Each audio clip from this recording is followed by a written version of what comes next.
Sistem omnibus kembali menjadi cara pemerintah untuk meregulasi sistem kesehatan dengan membuat rancangan undang-undang omnibus kesehatan. Kenapa organisasi profesi seperti Ikatan Dokter Indonesia harus berunjuk rasa menolak RUU omnibus kesehatan ini?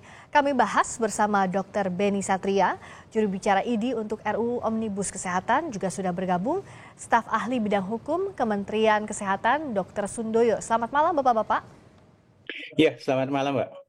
Saya ke Dokter Beni dulu. Jadi Dokter Beni, apa ini yang jadi poin utama ditolaknya RUU Omnibus Kesehatan?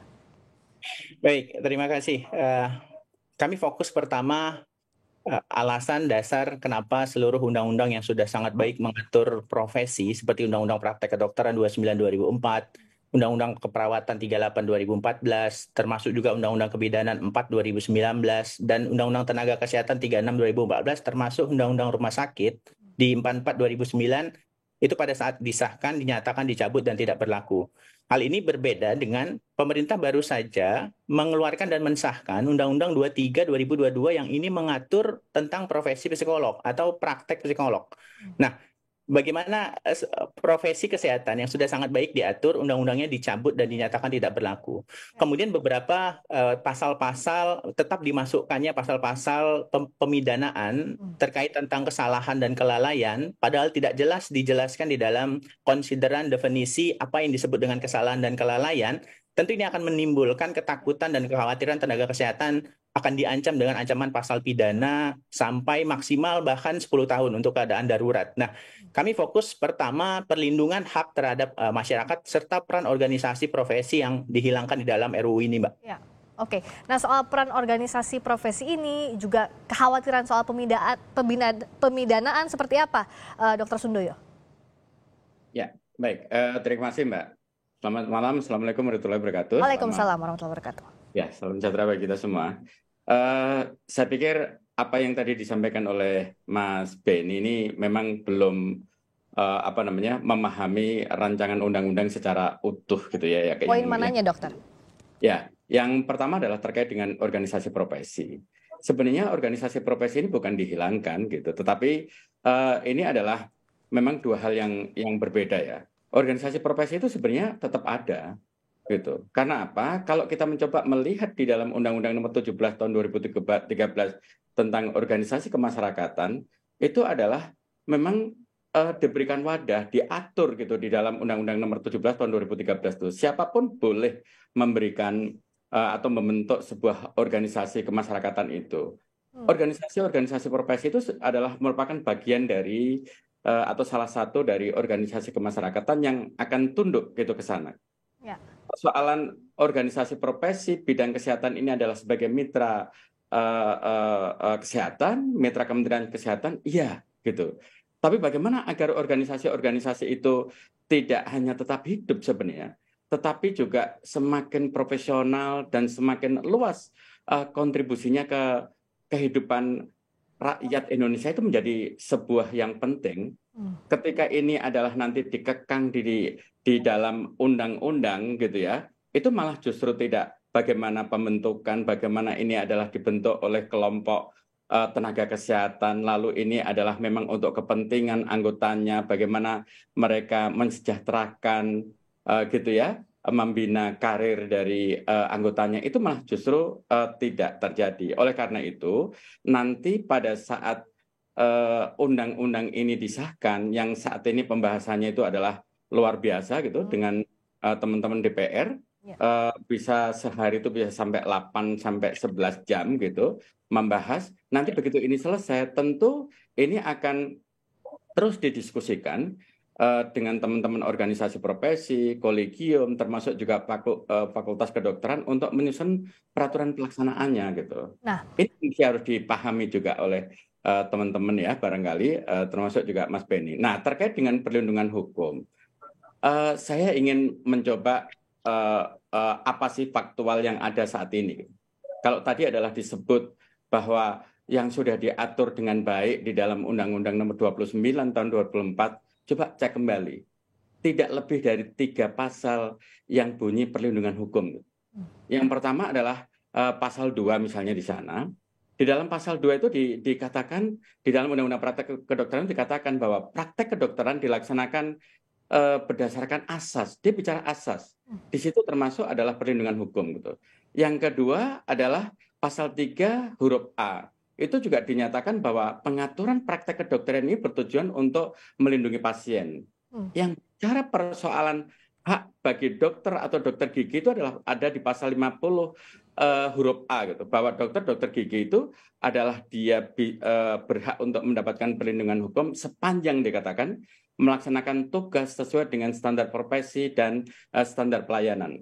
Kalau kita coba bandingkan dengan rancangan undang-undang yang saat ini sedang dibahas dengan DPR, cukup banyak perlindungan hukum yang dirumuskan oleh DPR gitu, lalu diberikan tanggapan berupa DIM oleh pemerintah.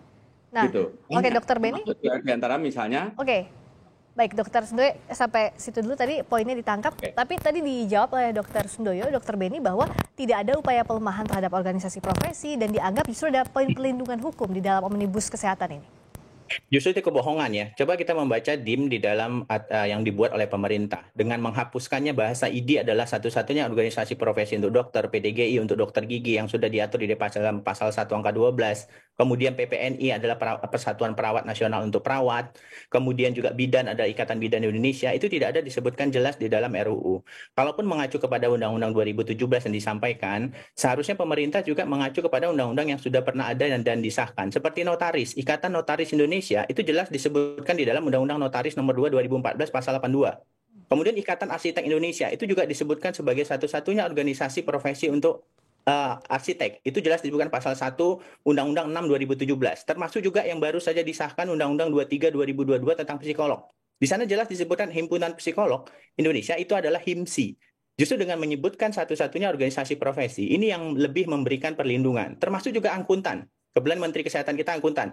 Di Undang-Undang Angkutan Nomor 5 2011 itu juga disebutkan bahwa organisasi profesi publik angkutan adalah Asosiasi Profesi Angkutan Publik.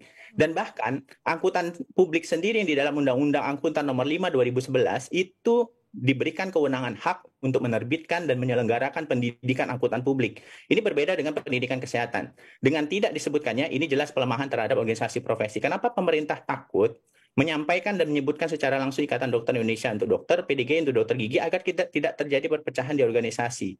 Jangan kemudian menimbulkan kegaduhan, perpecahan yang nanti akan menimbulkan kerugian bagi masyarakat. Demikian, Mbak. Apa Dr. Sundoyo juga melihat ada kemungkinan perpecahan organisasi profesi dalam hal ini karena tidak disebutkan di RUU Omnibus? Dan kalau kita ke belakang sedikit, sebenarnya siapa yang usulkan pertama kali ini? Apakah Presidenkah setelah ada kritik orang memilih berobat ke luar negeri, atau Menkes Budika, atau siapa sebenarnya, dokter? Ya, baik.